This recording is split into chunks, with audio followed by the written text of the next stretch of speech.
Shalom dan selamat pagi buat kita. Saya percaya pada hari ini, dimanapun kita berada, kita dalam keadaan baik-baik. Dan salam sejahtera buat kita semua yang hadir pada hari ini. Dan saya percaya damai sejahtera Tuhan ada bersama kita pada hari ini. Nah saudara, sebelum kita memulai kebaktian kita pada hari ini, mari kita berdoa. Saya bawa lagi tanam doa. Mari kita tundukkan kepala kita di hadapan Yesus. Haleluya, terima kasih Tuhan, terima kasih Yesus atas kasih dan anugerah-Mu Tuhan dalam hidup kami yang tidak terhingga Bapa. Kami berdoa Tuhan Yesus dan bersyukur karena kami pada hari ini Tuhan mempunyai nafas yang baru, hari yang baru, keluarga yang ada.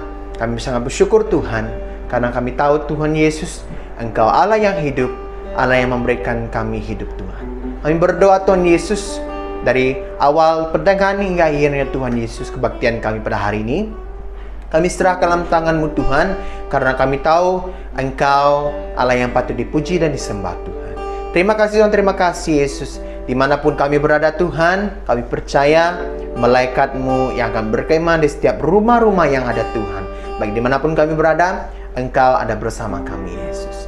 Terima kasih Tuhan, terima kasih Yesus. Ini doa kami di dalam nama Tuhan Yesus. Semua kita yang percaya katakan amin. Haleluya. Haleluya. Kemuliaan bagi nama Tuhan kita Yesus. Haleluya. Nah mari saudara kita terus memuji Tuhan pada hari ini. Haleluya.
meriah buat Tuhan kita Yesus. Haleluya. Haleluya. Haleluya. Oh, haleluya.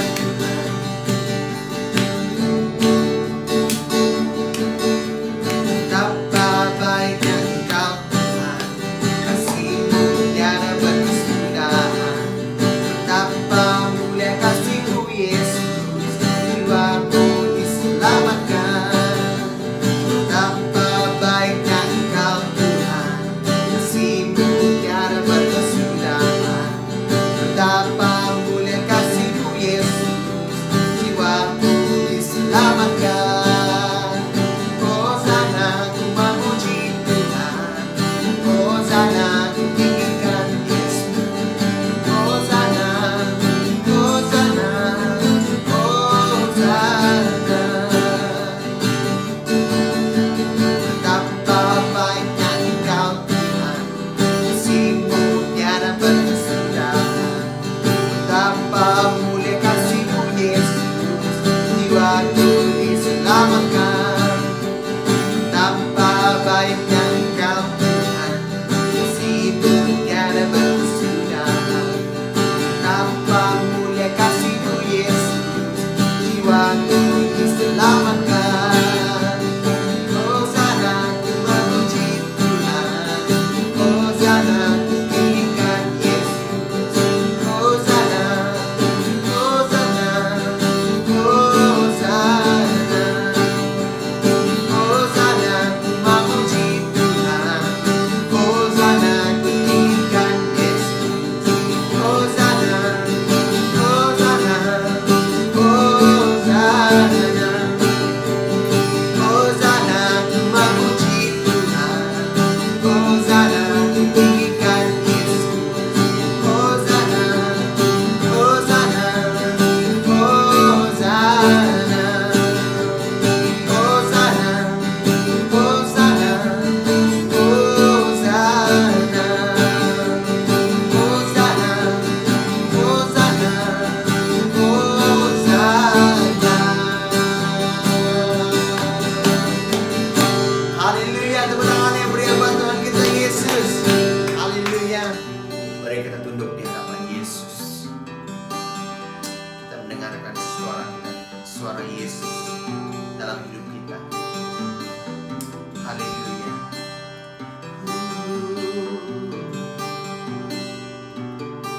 Terima kasih Tuhan.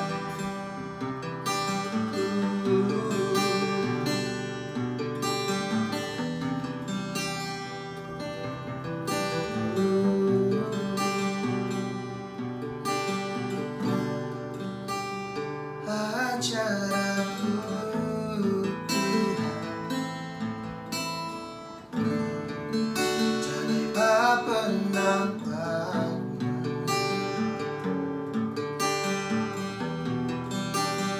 Berikan ku hatiku tetap rindukan-Mu.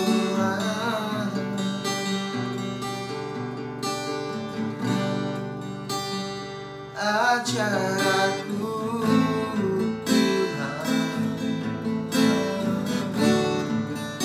jadi penangkan.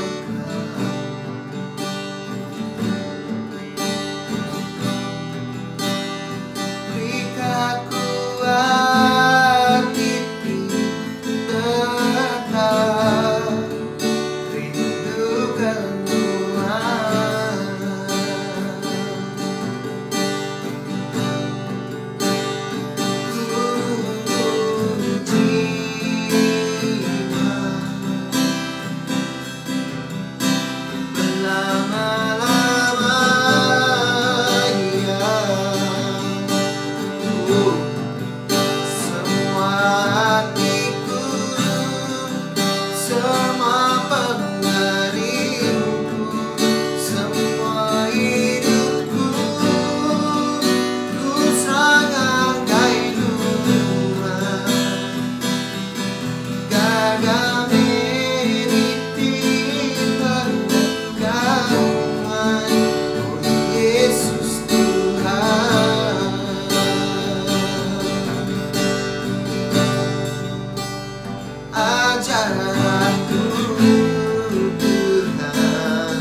Raja kami Tuhan. Engkaulah Tuhan kami Yesus. Engkaulah Bapa yang kekal dalam hidup kami Tuhan. Terima kasih Tuhan. Terima kasih Yesus. Ini pujian dan penyembahan kami Bapa. Hanya kami naikkan di dalam nama Tuhan Yesus. Semua yang percaya katakan amin. Haleluya. Tenang yang meriah buat Tuhan kita Yesus. Haleluya. Nah, saudara, selepas ini kita akan mendengarkan firman Tuhan. Shalom, damai sejahtera Tuhan bersama Anda. Saya kembali lagi melalui channel BEM Lutung Miri untuk menyampaikan firman Tuhan untuk kita semua. Kalau minggu lepas saya telah menyampaikan satu topik yang disebut berakar dan bersandar pada Kristus dan kasih-Nya. Nah, kali ini topik yang sama tapi bagian yang kedua. Nah, saudara, saya telah mendedahkan dan mengupas ada 2 poin berkenaan dengan 2 akar yang pahit dapat terjadi di dalam kehidupan seseorang. Tapi hari ini saya ingin mengupas 2 lagi. Tetapi akar ini disebut akar yang positif. Nah, kalau Anda mengikuti video minggu yang lepas, saya banyak berbicara mengenai perkara yang positif. Tapi saudara, saya ingin supaya kita tidak terpengaruh dengan apa yang juga orang di luar sana berbicara tidak kurang tentang perkara positif. Tapi dalam konteks ini, saya bukan mengajar tentang positive thinking. Walaupun kita berbicara tentang positif, tetapi kita bukan semata-mata untuk berpikiran positif sahaja tanpa Tuhan. Bila kita mengatakan kita berpikiran positif, maknanya kita lebih fokus kepada Kristus. Itu menjadi pusat di mana pikiran dan asas kita sebagai orang yang percaya kepada Tuhan. Nah, saudara, untuk 2 poin yang akan saya kupas pada kali ini, dan kita akan melihat dari Kolose 2 ayat 6 hingga 7, dan juga Filipi 3 ayat 7 hingga 10.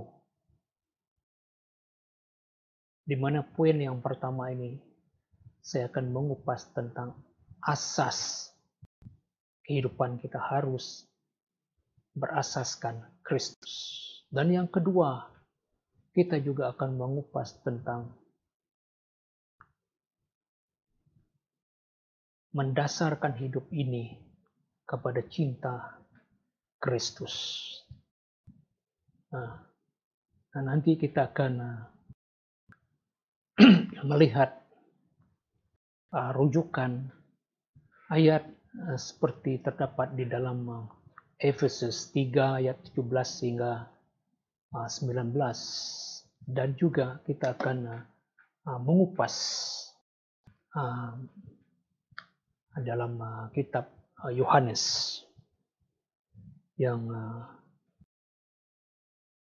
mendedahkan seorang murid Yesus yang dikasihi Yesus bersandar kepada Yesus dalam hidupnya, saudara. Baik, sebelum kita meneruskan, saudara, saya ingin membawa kita supaya kita berdoa kepada Tuhan. Mari kita tunduk berdoa. Haleluya. Tuhan Bapa kami di surga, kami mau kan iring Roh Kudus-Mu Tuhan, sewaktu saat kami merenungkan firman-Mu, buka telinga hati kami untuk mendengar suara-Mu yang dapat, firman-Mu yang dapat mengubah hidup kami menjadi baru. Terima kasih Bapa karena Engkau telah mendengar kami dan siap untuk memberkati kami bersama. Dalam nama Yesus Kristus kami telah berdoa. Amin. Haleluya. Baik saudara, kita mulai dengan Kolose 2 ayat 6 sampai 7. Oleh sebab kamu telah menerima Kristus Yesus sebagai Tuhan, hiduplah melangkah dalam Dia, berasas dan terbina dalamnya, serta bertapak teguh dalam iman, sebagaimana kamu telah diajar, penuh melimpah dengan kesyukuran.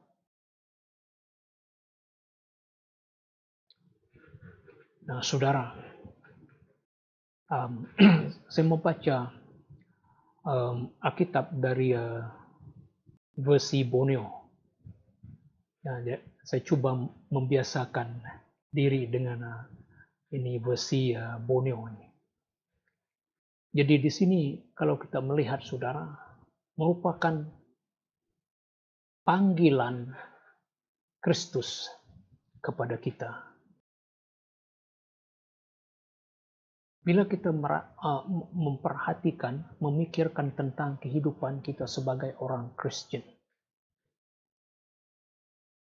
banyak kali kita memikirkan kita perlu berdoa, dan itu tidak boleh dinafikan. Ada orang mengatakan doa itu sebagai nafas orang Kristen. Tapi saudara, kehidupan kita bukan hanya berdoa saja. Kita perlu belajar firman Tuhan. Ya, dari belajar firman Tuhan, kita akan menemukan wahyu daripada Tuhan yang dapat mentransformasikan kita, yang boleh membuka mata hati kita untuk melihat perspektif pandangan Alkitab mengenai sesuatu. Nah, ayat yang sebentar kita baca tadi, di mana Kristus memanggil kita untuk berjalan di dalamnya. Perkataan berjalan di dalam Dia. Sesuatu yang hidup itu berjalan, saudara. Di saat kita mengenal Tuhan, Alkitab mengatakan kita ada hubungan dengan Tuhan. Kita hidup kembali. Kita lahir kembali. Maka orang yang hidup secara rohaninya berjalan di dalam Kristus. Nah, dari tingkat awalnya kita berjalan. Banyak perkara kita belajar. Bila kita berjalan, kita belajar sesuatu. Karena proses hidup ini sebenarnya, saudara, sepanjang hayat kita perlu belajar dari firman Tuhan. Dalam praktiknya, semada dalam tindakan kita, perbualan, hubungan, dan apapun kita lakukan, kita harus belajar berjalan di dalam Tuhan. Mempertimbangkan sesuatu di dalam Tuhan, bukan mengikut standar dunia ini. Dan yang kedua juga, dalam ayat yang kita baca sebentar tadi, mengatakan kita perlu berakar padanya. Nah, disitulah kalau kita berakar di dalamnya, maknanya akar itu sesuatu yang membuatkan kita stabil,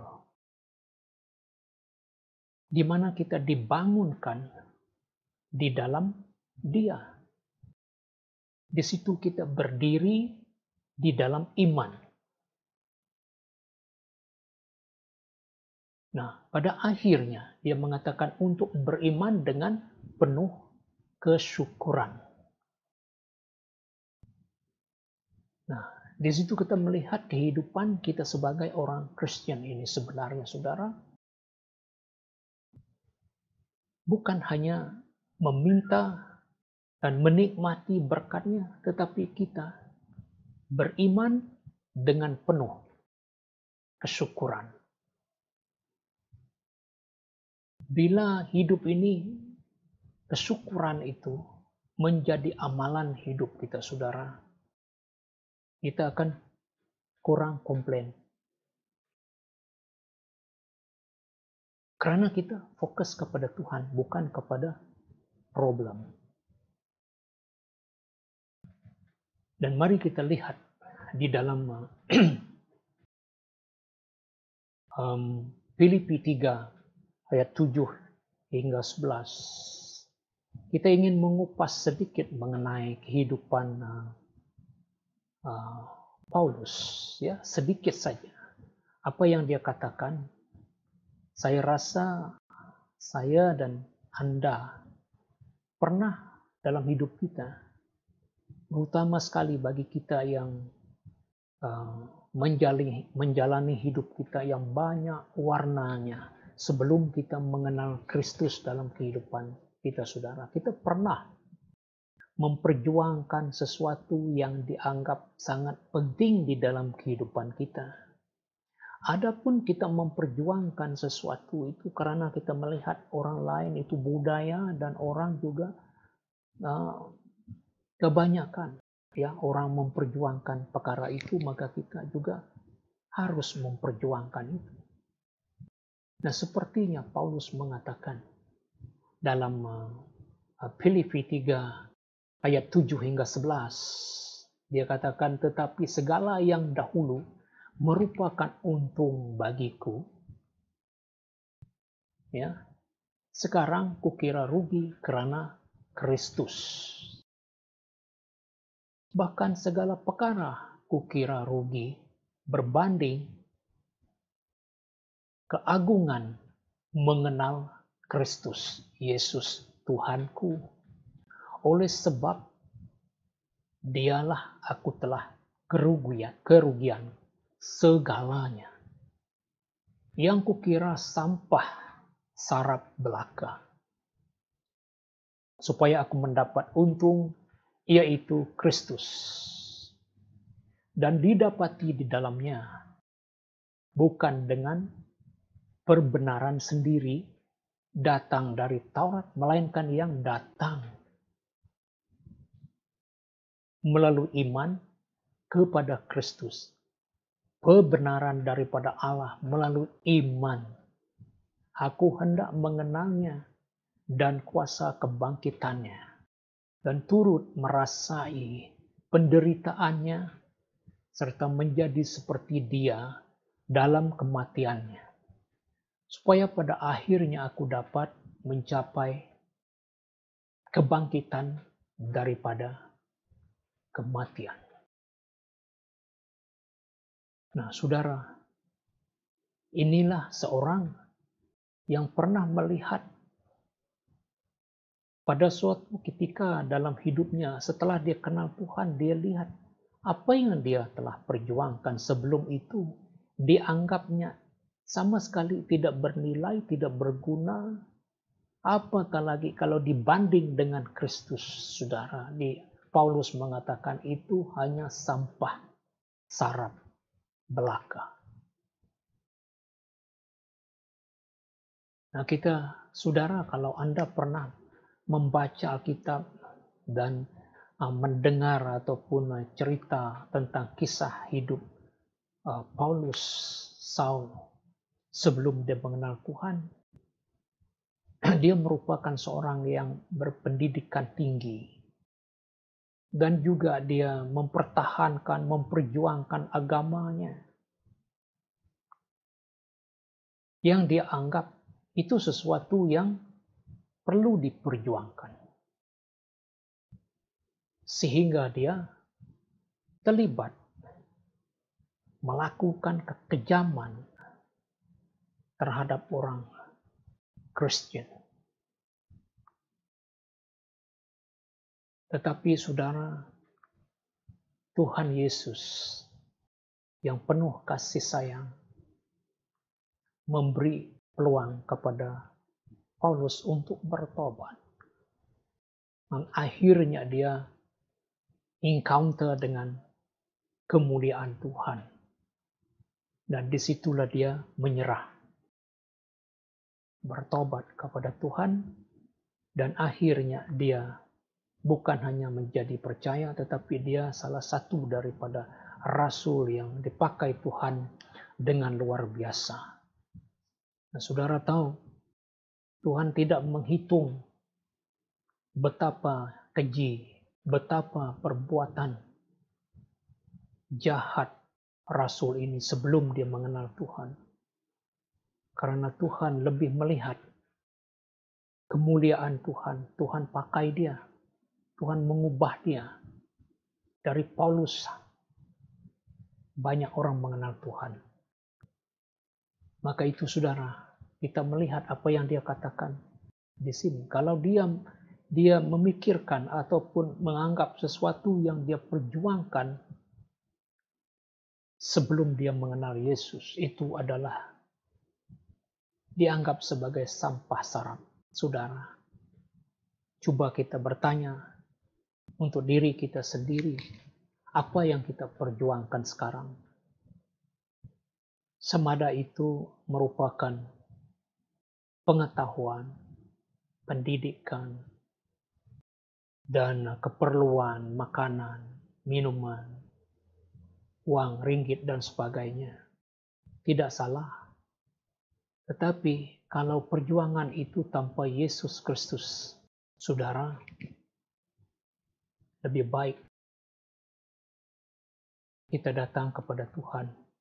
Apakah yang kita perjuangkan itu sesuatu yang kekal ataupun sementara?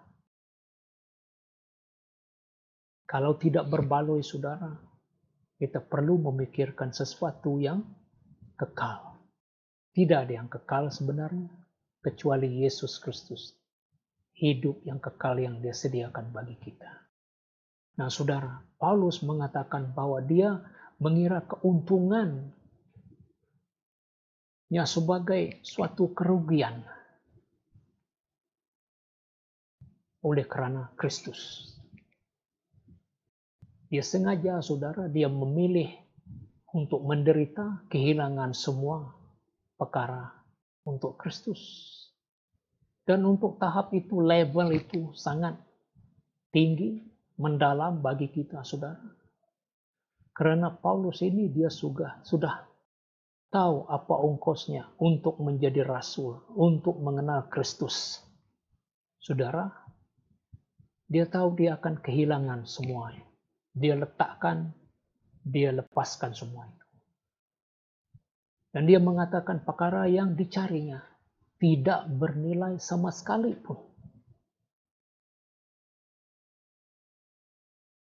Nah saudara, bila kita memikirkan apa yang kita cari di bumi ini, kebanyakan apa yang kita cari di bumi ini adalah untuk keperluan jasmani kita. Memang pun tidak salah, karena kita masih ada di bumi. Daging ini, keperluan-keperluan ini, saudara, Yang kita cari ini untuk melayan keselesaan hidup kita di bumi ini.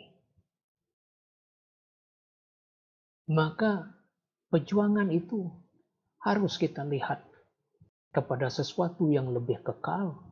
Apa yang lebih kekal? Ataupun apa yang kekal, apa yang tidak kekal.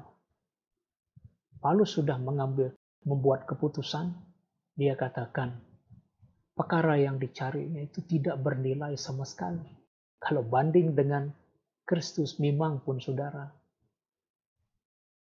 Dia juga mengatakan memilih untuk mendapatkan Kristus. Di dalam Kisah Para Rasul 9 ayat 6. Untuk mendapatkan Kristus, pikirlah, ya, saya percaya Paulus ini seorang yang sangat mengambil berat tentang ongkos yang perlu dibayar. Ya, kalau orang dunia melihat Paulus ini sudah dilengkapi dengan knowledge ataupun pengetahuan yang cukup, saudara. Tetapi dia melihat, bila dia melihat kepada panggilan Kristus itu lebih mulia, yang lebih berkuasa, kekal, selama-lamanya. Saudara, dia tinggalkan semua itu. Ini cara kita berpikir sebagai orang Kristen. Dan Paulus juga tidak lagi bergantung kepada kebenarannya sendiri ataupun karyanya sendiri. Ini satu perkara yang penting. Kita tidak ada, kalau mau membenarkan diri di hadapan Tuhan, kita sama sekali tidak diterima, saudara. Dan dia mengatakan keinginan yang paling besar adalah mengenal Kristus dan mengetahui kekuatan kebangkitannya. Ini satu perkara yang saya tidak pernah terpikir dulu sebelum saya kenal Tuhan. Apakah ada di bumi ini sesuatu yang sangat penting selain kita lahir ke bumi, makan, minum, dan selepas itu kita akan tinggalkan dunia ini. Sebab saya bukan lahir dalam keluarga Kristen. Saya tidak tahu apa itu Tuhan, siapa Kristus. Memang benar apa yang dikatakan oleh Paulus, saya mengalaminya, saudara. Saya bukan masuk Kristen. Walaupun orang katakan itu, kita harus masuk Kristen. Ya, kita boleh katakan itu, saudara. Tetapi yang sebenarnya bagi saya sudah berdepan dengan Tuhan dan mendengar suaranya sebelum saya mengatakan saya Kristen. Entah macam mana saya boleh berpikir begitu, macam mana saya boleh encounter dengan firman Tuhan. Itulah panggilan Yesus Kristus dalam hidup saya dan saudara adalah panggilan bukan hanya diselamatkan dari dosa, tetapi dipanggil untuk mengenal Yesus Kristus. Bukan hanya mengenal pribadi dia, tetapi juga kekuatan kebangkitan dia. Kenapa perkara ini sangat penting? Mengenal pribadi Yesus sangat penting dalam hidup kita. Memiliki Kristus sangat penting di dalam kehidupan kita dari segala-galanya. Nah, kalau Anda memahami apa yang saya katakan, ya, bagaimana mengenal pribadi Kristus, saudara? Tidak begitu susah untuk memahami perkara ini. Kalau kita punya hubungan dengan Tuhan, setiap hari kita intim bersama dengan Tuhan, saudara paham tentang perkara ini. Biarlah kita membaca firman Tuhan, kita merenungkan siapa Kristus. Dia tidak jauh, dia dekat dengan kita. Dan juga saudara, karena sekarang ini kita pikir tentang kekuatan. Dia bukan hanya bangkitkan orang dari mati, menyembuhkan orang yang sakit, lumpuh, buta, melihat, lumpuh, berjalan, orang mati dibangkitkan. Dia sendiri pun bangkitkan dirinya sendiri karena dia Tuhan. Telah mati, tapi dia bangkit kembali, saudara. Amin, saudara. Dan juga Paulus mengatakan dia ingin mengetahui persekutuan, penderitaannya. Wah, orang ini dia ingin mengalami penderitaan Kristus. Dan juga saudara, menantikan perkongsian dalam kebangkitan. Maka itu kalau kita ingat, Paulus banyak berbicara tentang perkara ini, saudara. Dia adalah merupakan seorang yang melihat hidup ini, saudara, di bumi ataupun di mana semada tinggalkan dunia ini bagi dia keuntungan. Hidup dan mati. Hidup atau mati bagi Paulus adalah keuntungan. Itu yang kita melihat sebagai orang percaya. Saudara, kita masih ada di bumi karena panggilan Tuhan. Jadi kesempatan yang kita ada adalah untuk menggunakan setiap waktu peluang yang ada untuk menjadi saksi Kristus. Tapi kalau Tuhan katakan sudah selesai tugasmu di bumi ini, maka itu juga untung karena kita akan bertemu dengan Tuhan. Haleluya. Nah, yang seterusnya poin yang kedua, saudara, saya ingin kongsikan di sini, mengakar ataupun berakar dalam cinta akan Kristus. Yang kita lihat di dalam Efesus 3 ayat 17 hingga 19 ini. Firman Tuhan berbunyi demikian, semoga Kristus mendiami hatimu melalui iman. Dan kamu setelah berakar umbi dalam kasih, akan mengerti bersama semua orang saleh betapa lebarnya, panjangnya, tingginya, dan dalamnya kasih Kristus.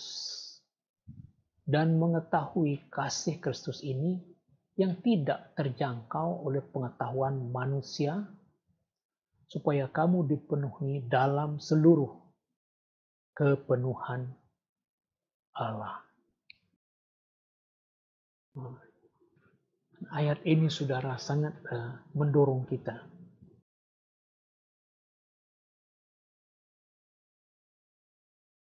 Kristus datang di dalam hati kita pada saat keselamatan. Saudara rasa atau tidak? Tapi ini di dalam firman Tuhan. Kalau Kristus datang di dalam hati kita pada saat keselamatan, ini hasil pertobatan. Di saat orang bertobat, saudara, Kristus di dalam hati kita. Dia sebagai dasar permulaan baru di dalam kehidupan kita. Diletakkan di dalamnya. Dalam kita adalah kasih Tuhan Yesus Kita bermula dari kasih Dia. Kristus meletakkan kita dalam kasih-Nya. Bayangkan saudara, kita diletakkan dalam kasih-Nya. Karena apa?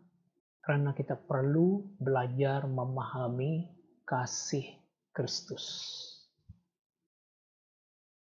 Yang lahir dalam keluarga besar, dalam keluarga Tuhan. Kita lahir di dalam kasih Kristus. Seseorang yang dilahirkan dalam kasih Kristus akan belajar mengasihi, bukan menuntut kasih. Nah, itu yang menyebabkan kita, bila kita belajar mengasihi seperti Kristus yang mengasihi kepada kita, saudara. Maka kita ini lebih daripada orang yang dikasihi, tetapi mengasihi. Seperti Kristus mengasihi kepada kita. Nah, ini satu perkara yang kita tidak belajar sebelum kita mengenal Tuhan. Memang banyak orang bercakap tentang dunia cinta, tentang dua orang, saudara, tapi banyak kisah sedih. Oleh karena seseorang boleh apa orang kata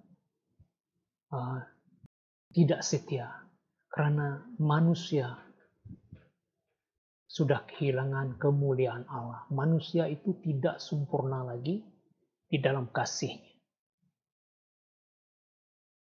Tapi bagi orang yang ada kasih Kristus di dalam hatinya, mereka bertumbuh dari kemuliaan kepada kemuliaan Kristus. Sebab kita sudah diletakkan dalam kasih. Ingat saudara, ini satu perkara yang sangat penting, kasih Kristus. Dan Kristus memungkinkan kita untuk mengetahui kasih-Nya. Perhatikan di sini, Dia memungkinkan kita dapat mengenal, mengetahui kasih-Nya. Nah, sebab kalau menurut pemikiran orang di dalam dunia ini, saudara, kadang-kadang definisi kasih sangat terhad. Oleh karena kasih itu dilihat sebagai suatu yang untuk melindungi orang yang dikasihi, maka ditiadakan masalah. Tapi kasih Tuhan, saudara, mengajar kita dalam banyak perkara. Supaya kita akan melalui keadaan-keadaan tertentu, kita dapat mempraktikkan kasih ini dalam keadaan yang baik, dalam keadaan yang tidak baik, yang menyenangkan dan tidak menyenangkan, dalam keadaan berada dan tiada. Kasih itu bertahan, karena itu adalah kasih Kristus. Ya saudara, kalau Kristus memanggil kita untuk memahami kasih dan menentukan akan kasih-Nya, di dalam kasih-Nya, saudara, bukan kita hanya melihat 3 dimensi yang seperti yang dikatakan dalam firman Tuhan sebentar. Panjang dan tinggi, lebar. Tapi kedalaman tidak dapat dilihat karena kita semakin mendalam dalam belajar memahami kasih Kristus. Ya, pemahaman manusia tidak dapat memahami sepenuhnya cinta Kristus. Itu sebab dikatakan betapa lebar, panjang, dan tinggi dalam cinta Kristus. Tidak dapat diselami dengan pikiran manusia. Nah, saudara, di dalam firman Tuhan, bila kita memikirkan perkara ini, saudara, ini bukan usaha kita untuk berakar di dalam cinta Tuhan, saudara. Yang melakukannya untuk kita adalah Yesus Kristus. Seperti saya katakan sebelum ini, manusia itu terlalu lemah sehingga tidak dapat mengasihi. Kalau Anda dapat melakukannya, itu bukan kekuatan manusia, tetapi pertolongan Tuhan. Dan mari kita lihat di dalam firman Tuhan seperti dalam Yohanes 13 ayat 23 mengatakan seorang di antara murid Yesus, yaitu murid yang dikasihinya. Nah, pastinya kita sudah tahu itu Yohanes, saudara. Bersandar dekat kepadanya di sebelah kanannya.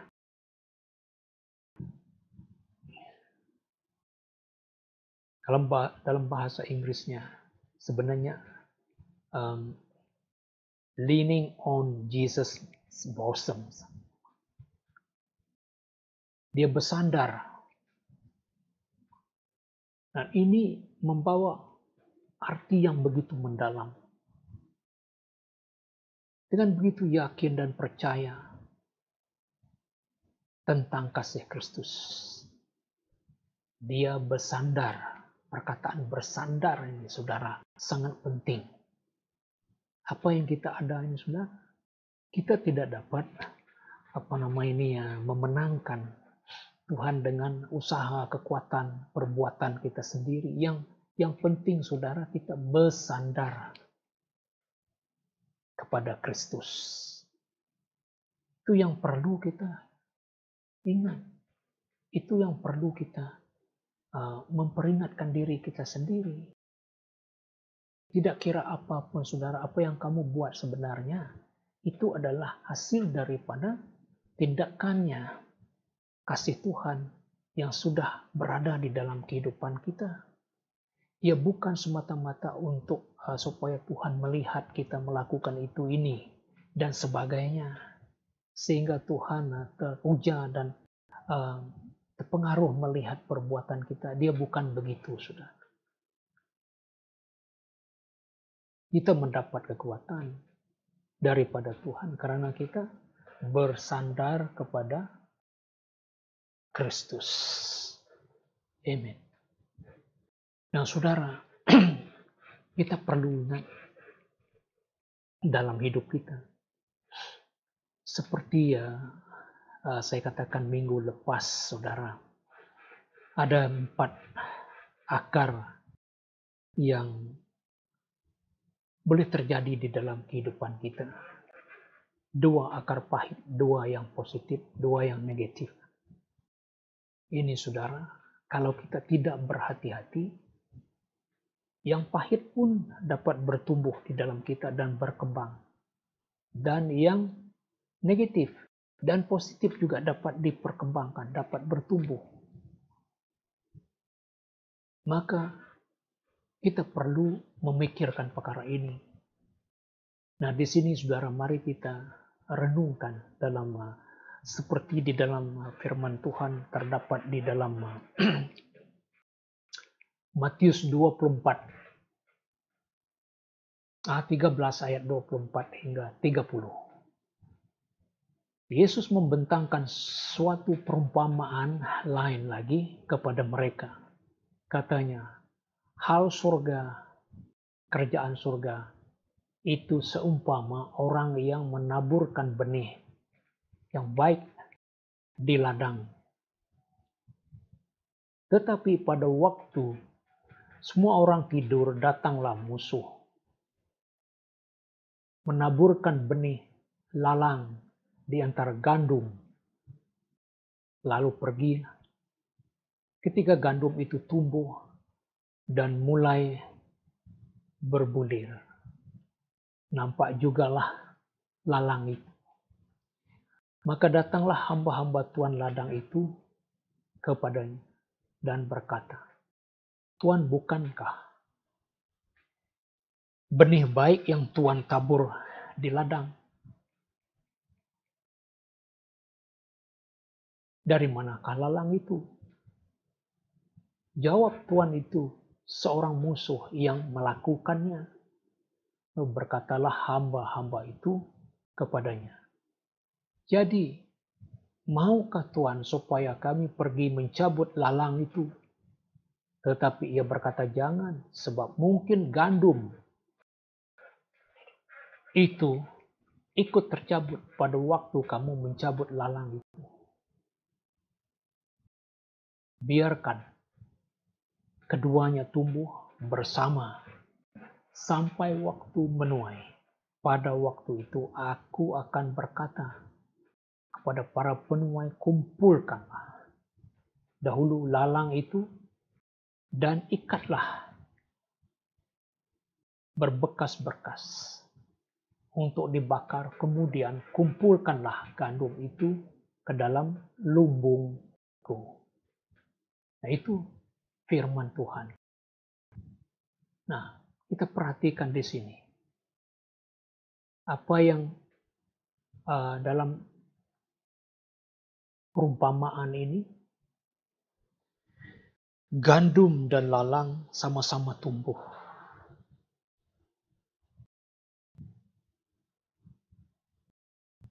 Murid-muridnya ingin Yesus menjelaskan apa artinya perumpamaan tentang lalang di antara gandum. Ya, Anda boleh baca di dalam Matius 13, 26 hingga 43. Nah, firman Tuhan berbunyi demikian. Maka Yesus pun meninggalkan orang banyak itu lalu pulang. Murid-muridnya datang dan berkata kepadanya, "Jelaskanlah kepada kami perumpamaan tentang lalang di ladang itu." Ia menjawab, katanya, "Orang yang menaburkan benih baik ialah anak manusia. Ladang ialah dunia. Benih yang baik itu anak-anak kerajaan dan lalang anak-anak si jahat. Musuh yang menaburkan benih lalang ialah iblis. Waktu menuai ialah akhir zaman dan para penuai itu malaikat. Maka seperti lalang itu dikumpulkan dan dibakar dalam api, demikian juga pada akhir zaman. Anak manusia akan menyuruh malaikat-malaikatnya dan mereka akan mengumpul segala sesuatu yang menyesatkan dan semua orang yang melakukan kejahatan dari dalam kerajaannya. Semuanya akan dicampak ke dalam api. Di sanalah akan terdapat ratapan dan keretakan gigi. Pada waktu itulah orang-orang benar akan bercahaya seperti matahari dalam kerajaan Bapa mereka. Siapa bertelinga, hendaklah ia mendengar. Nah, saudara, mari kita lihat apa yang terjadi di sini. Di dalam kehidupan kita. Dari perumpamaan ini juga kita melihat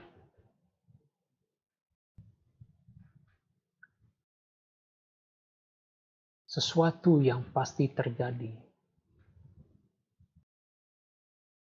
Maka itu kalau seperti saya katakan tadi, Kalau hidup kita ini merupakan suatu perjalanan,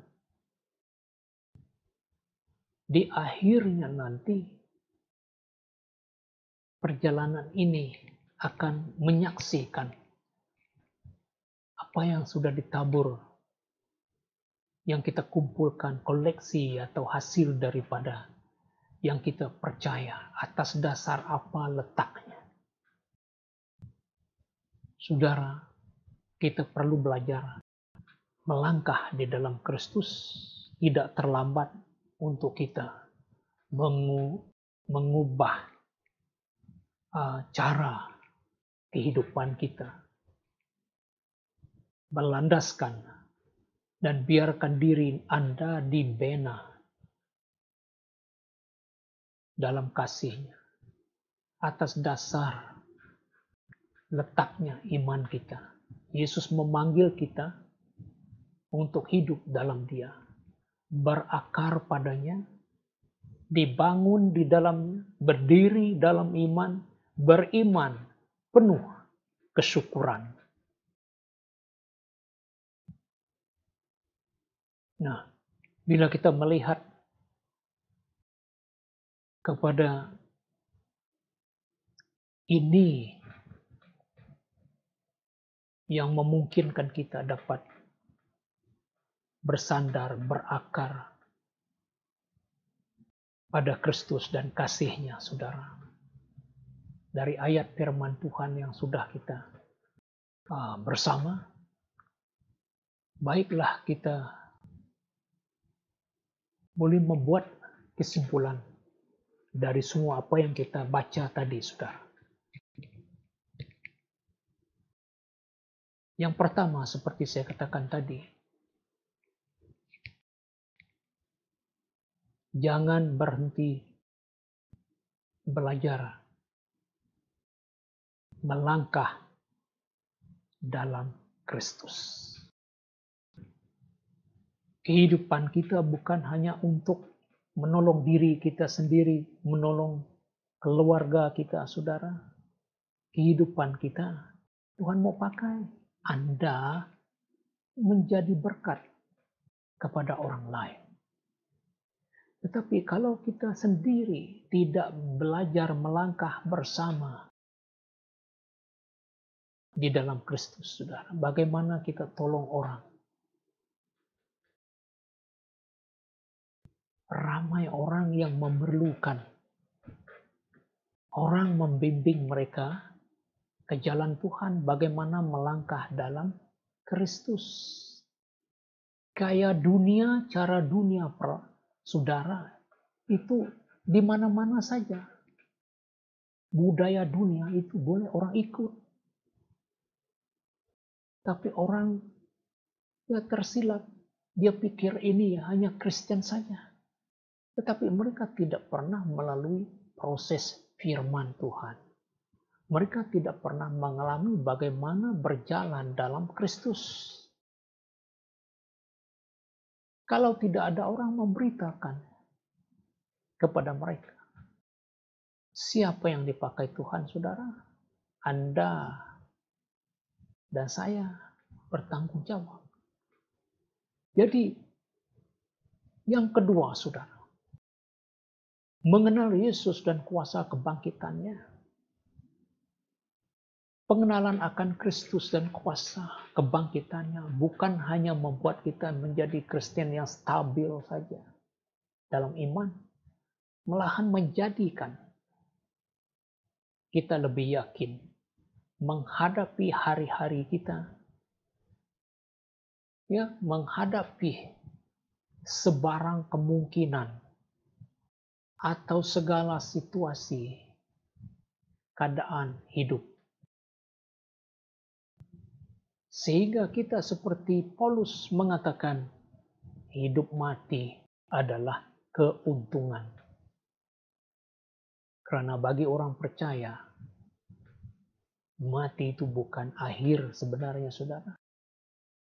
Ada seorang hamba Tuhan mengatakan begini, hidup ini adalah persiapan untuk abadi.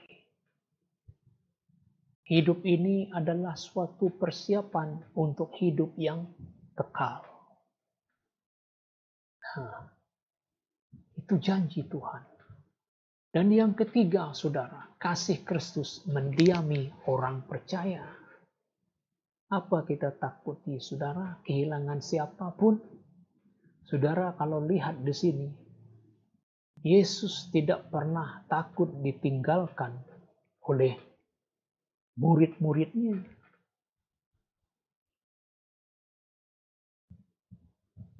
Karena dia adalah Tuhan. Dia mau orang berpikir, kau mau pilih apa dalam dunia ini? Pilih Tuhan, jalan dunia. Bila saudara mendengar suara Tuhan, saudara ikut. Ada orang mendengar panggilan Tuhan, dia tidak mau ikut. Itu pilihan dia. Maka itu saudara, kasihnya bukan sekadar menyelamatkan kita, meneguhkan sehingga mulianya terpancar di dalam hati dan mengalir melalui kita. Nah, bukan yang disimpan-simpan, saudara. Ya, kasih Tuhan itu mendiami hidup kita ini. Ada tujuannya, supaya dia akan terpancar dalam hati kita, dan melalui hidup inilah orang lain akan melihatnya dan percaya. Dan yang keempat, saudara, dan yang terakhir, bersandar pada Kristus. Bukan kekuatan kita sendiri, saudara.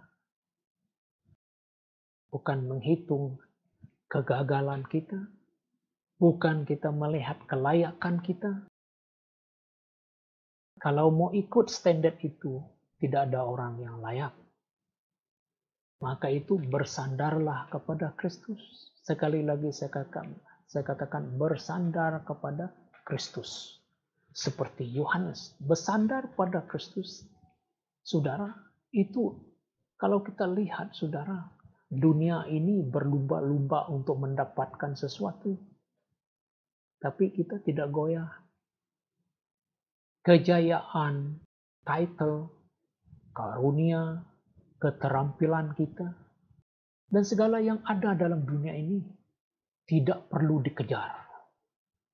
Tapi dengan hidup bersandar pada Kristus, maka Roh Kudus tunjukkan jalan dan bagaimana Anda boleh menjadi maksimal dalam kerajaan Allah. Segala kebaikan Tuhan tidak dapat diganti dengan usaha manusia. Segala yang aku punya itu milikmu, Tuhan.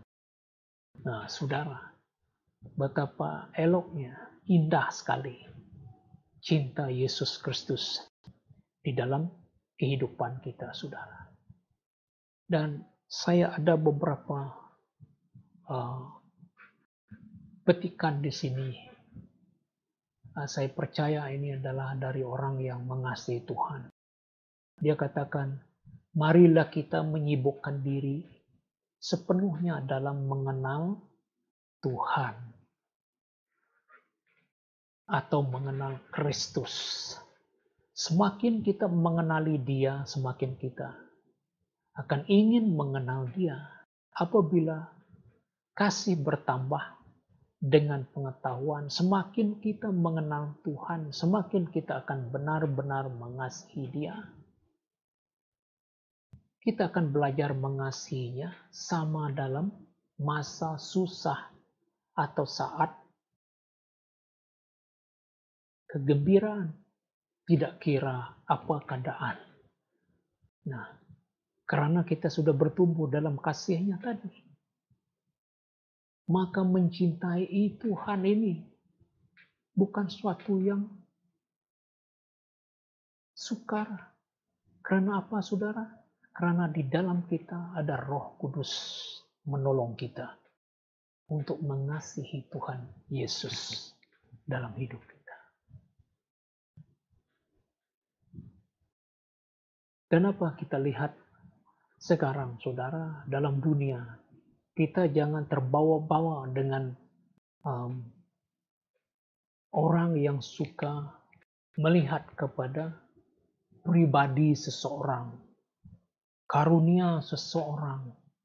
Kadang-kadang saudara kita terlupa Tuhan dalam hidup kita karena kita mengejar perkara ini. Ada seorang mengatakan, begitu banyak orang menumpukan perhatian untuk mengetahui siapa pengkhotbah. Siapa pengkhotbah yang hebat. Nah, begitu banyak orang menumpukan perhatian untuk mengetahui apa firman Tuhan itu. Yang pertama baik, tetapi yang kedua mulia. Yang terakhir adalah jawaban terbaik untuk yang pertama. Tugas sebenar manusia adalah bukan mengenal manusia, melainkan mengenal Tuhan melalui Kristus Yesus. Mengetahui firman Tuhan adalah cara yang benar untuk mengenal Tuhan. Sekali lagi saudara, mengetahui firman Tuhan adalah cara yang benar untuk mengenal Tuhan. Bukan bersandar ataupun berpandukan pengalaman pribadi. Alkitab diletak ke tepi. Nah, tidak sedikit orang Kristen yang coba melayani dengan cara akal kekuatan sendiri. Tapi kalau tidak belajar firman Tuhan, banyak yang menyimpang, saudara. Maka itu penting sekali untuk belajar. Haleluya. Dan dengan ini, saudara, saya ingin mengakhiri di sini melalui firman Tuhan yang sudah kita menikmati bersama. Saya percaya Tuhan memberkati Anda pada hari-hari yang akan datang. Dan harap kita akan bertemu lagi di lain hari. Dan dengan topik yang mungkin berbeza lagi, saudara. Ya, maka itu mari kita tunduk, kita berdoa, sebab saya rasa ini yang kita perlukan dalam kehidupan kita di tengah-tengah dunia yang sedang bergelora sekarang. Kita perlu rasa menyesuaikan diri. Di tengah kita belajar bersandar pada Kristus dan kasih-Nya, saudara. Bila kita sudah betul-betul berakar, nah kita siap menghadapi apa saja sesuatu yang bakal kita hadapi untuk kemuliaan nama Tuhan. Baik, mari kita tunduk. Haleluya, Bapa di surga, kami mengucap syukur atas firman-Mu yang sebentar telah kami dengar. Untuk saat ini kami sekali lagi datang merendahkan diri di hadapan Tuhan. Kerinduan hati kami untuk bersandar, berakar, bersandar pada Kristus dan kasih-Nya. Bukan dengan kekuatan kami sendiri, tetapi dengan kekuatan Roh Kudus Tuhan.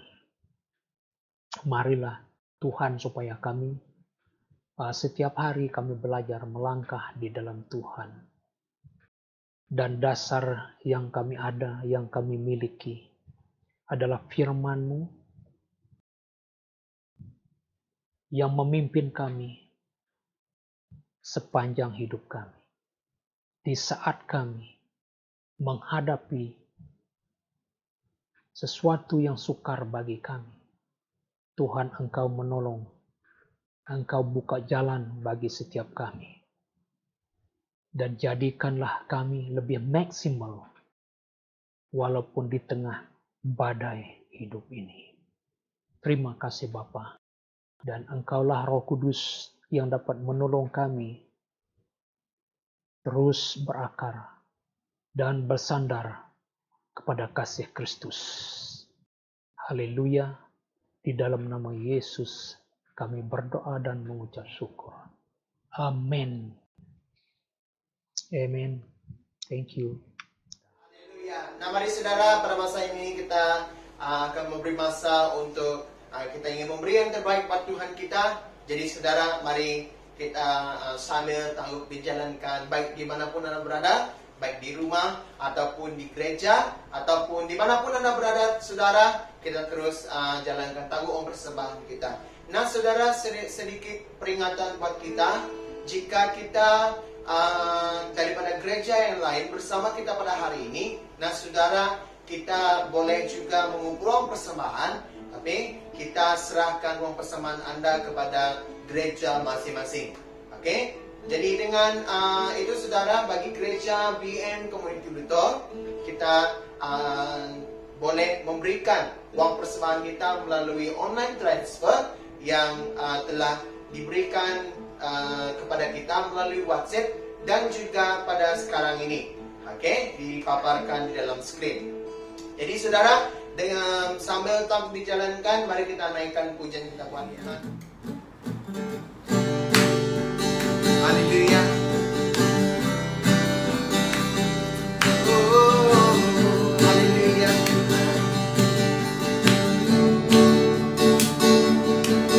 Betapa baiknya Engkau Tuhan, kasih-Mu tiada berkesudahan.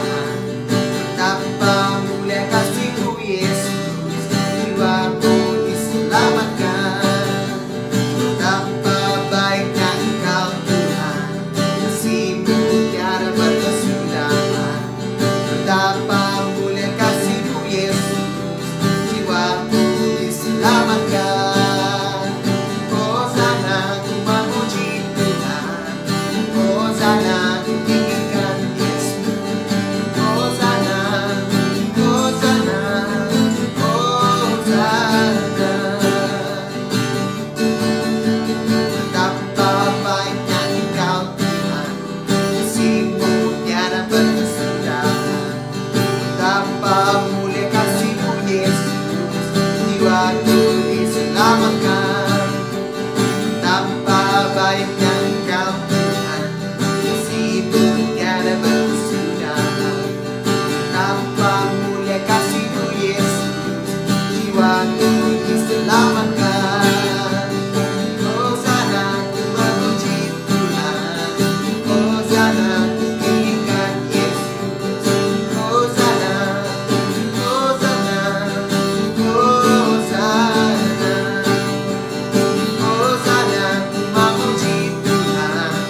Hosana, ku tinggikan Yesus. Hosana, Hosana, Hosana. Hosana, ku memuji Tuhan. Hosana, ku tinggikan Yesus. Hosana, Hosana, Hosana. Hosana, Hosana, Hosana. Hosana, Hosana, Hosana. Haleluya, tepuk tangan yang meriah buat Tuhan kita Yesus. Haleluya. Nah jemaat, jadi sebelum kita mengakhiri kita punya kebaktian pada hari ini, jadi ada beberapa pengumuman yang ingin disampaikan. Yang pertama, malam doa kita itu yang akan diadakan ataupun yang akan live streaming pada hari Kamis malam jam 8 malam. Seterusnya kita ada cell group pada hari Sabtu juga akan live streaming pada 8 malam. Oke, kita bersama-sama dengan keluarga kita, bersama-sama dengan kawan-kawan kita, dimanapun kita berada, bersama-sama duduk bersama. Dan seterusnya kita akan ada kebaktian hati kita seperti biasa. Kita akan bermula jam 9 pagi di live streaming kita di FB dan di YouTube. Jadi itu saja. Jadi saudara, sampai di sini saja kebaktian kita pada hari ini. Saya percaya dan saya imani, saudara, kita sama-sama imani bahwa damai sejahtera Tuhan ada bersama Anda. Shalom Tuhan akan menyertai Anda dimanapun Anda pergi dan dimanapun Anda berada. Tetap Tuhan akan menyertai kita. Dan saya percaya darah Yesus yang telah mati pada kayu salib akan menyertai kita dan melindungi kita dari segala penyakit yang ada dimanapun kita berada. Ya saudara, duduk di rumah, stay at home, stay healthy, Tuhan memberkati.